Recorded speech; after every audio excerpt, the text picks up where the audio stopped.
right, so you've stumbled into Domo's Platform Embed, and you're wondering, okay, how can I take this instance and put it into my software? So I'm going to show you how we do it, and you can follow along. So for this instance that has just a lot of view-only content, if I were to go log into our user portal of that, you'll see I can see view-only content, which is awesome. But I would love to be able to access a Domo sub instance in here. And so let's go about that. Let's first go log into our Domo instance, and let's go look at the Domo Everywhere instance management page.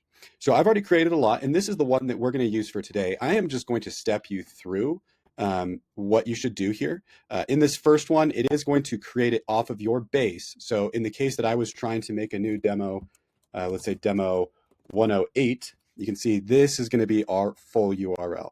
And then for here, just put in your own email address, or you could put in a service account. So this means that this is the one that a lot of people can use to access things.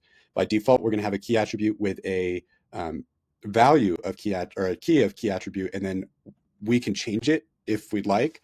And so really, and I mean, we can change this in another part of the software, but I normally try to keep these the same.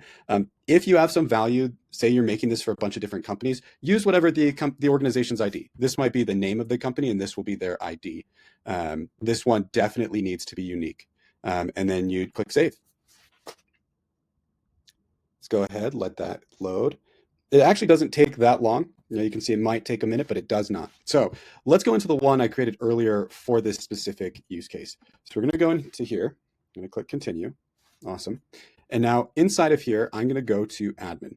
Inside of admin, we're going to see SAML SSO. This is how we're going to connect the ClearSquare portal to all of this information. So we're going to click start setup. We're going to click manual setup, and it's going to ask us for a few details. Where do we find these? We're going to go back to our main instance. We're going to go to embed. We're going to go to routing. We're going to select JWT secret, and you're going to click generate secret. I've already generated a secret, and so if I do this, it'll actually mess it up for a lot of other instances that I have. But just rest assured that when you click that, it'll generate something for you. And we're going to use that one just once inside the portal. Now, the other thing that we're going to do is we're going to want to download this certificate. I've already got it downloaded, so it's going to show up as cert1. And then the other thing we're going to want to do is grab right down here at the bottom this identity broker URL. So we'll copy that. Awesome. Now we've got it where we're going to need to pair up two things. We're going to need to first pair up this parent instance to ClearSquare, and then we're going to need to pair up the child instance to ClearSquare. So right now we're going to go about the process of pairing up the parent part. So if I go in here to settings, I'm going to go into BI integrations, and I'm going to click add credential. I'm going to select JWT Platform Embed. This is where we're going to take a pause. I'm going to paste that. This is our identity URL. And remember how I said you could change it if you'd like. By default, it's going to be key attribute. So I had to go grab my secret real quick. So I'm going to enter in the URL one more time, and we're going to click save. And now we can see that we have that one. I'm sorry, that was the wrong URL. I don't know where I grabbed the other one from. So we're going to go in. This is a perfect example. You can edit them if you get it wrong. And we're going to paste that guy in. Awesome. And we're going to click save. Now, when we create workspaces, a new thing will appear. We can click advanced details, and we can select full JWT application embed. And we're just going to call this one admin self-serve.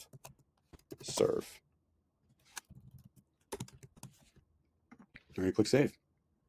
So it's now brought us in. We're going to go over to settings, and we're going to click add a credential. Now, these are the ones where, actually, let's see if we got, it was close. It was close. Demo 104 is what we're going to have. Our key attribute, demo 104. Like I said, for mine, I'm just going to be mirroring them because it's not related to a specific company. Now we need to go get a client ID and a client secret for demo 4. So to do that, we're going to go over here, and we're going to open up a new URL. We're going to type in developer.domo.com. Awesome. Now we're going to go to dev portal login. And here is where we're going to go to this URL. So we're just going to grab that. We'll come over here. We'll paste that in. And actually, we don't need domo.com. We just need the base of it. Awesome. And you're going to land on this page, manage clients. You're going to click create a client. And so inside here, I normally will name this the location of the main one, or of this one. And then here I'll write platform embed. If you're connecting up multiple, you will want to do this because when you log into one of these developer accounts, it's sometimes hard to tell which one it is. Having it right there will mean your life will be simplified a lot. And then right here, I just put where it's going to end up. It's going to end up shown here. Obviously, you don't need to do any of this, but I find it very helpful to keep track of things. And I'm just going to select application scope as all. And now here's an embed code. So now I can go back to the application. There's the client ID. And there is the client secret. So I'll click verify. Awesome. So now I know that inside here, everything is connected up. The one thing that we're missing though, if I were to go and even add myself in, let's go add in the admin account. Let's make it an admin. With the API credentials, it is going to add it and they're going to be accessible. So now on this side, if I refresh, I should have another option. Yep, drop down appeared, admin self-serve. We are going to realize, well, that was not a good example because I am technically logged in here. If this were to be opened inside of a private browser, that's where we're going to now have an issue. So let's open that up real quick.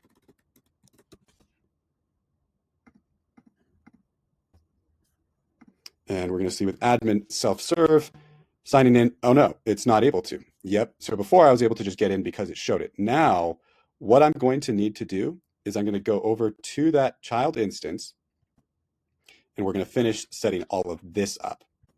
So for the first spot, what we're going to need to go enter in is that routing and then this guy right here. So we're going to come back. We're going to then paste that in. And then right here, this is actually going to be the URL that it gets rendered on. So we'll grab that and we'll paste that in. Now we're going to want to upload a certificate.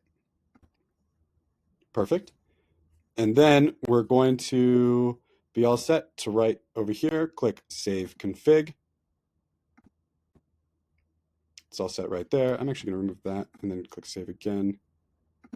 Perfect. And now from here, if we go back to our instance, do make sure that you have entered in here just the URLs that are appropriate. So in my case, since this is going to be at ClearSquare.app, you can see right here, ClearSquare.app, I've just said allow it on everything to be related with that. So if I were to go over to the analytics portal now, let's just do a quick little toggle between. We can now see that even in incognito, everything is now loading and we've gotten everything set up.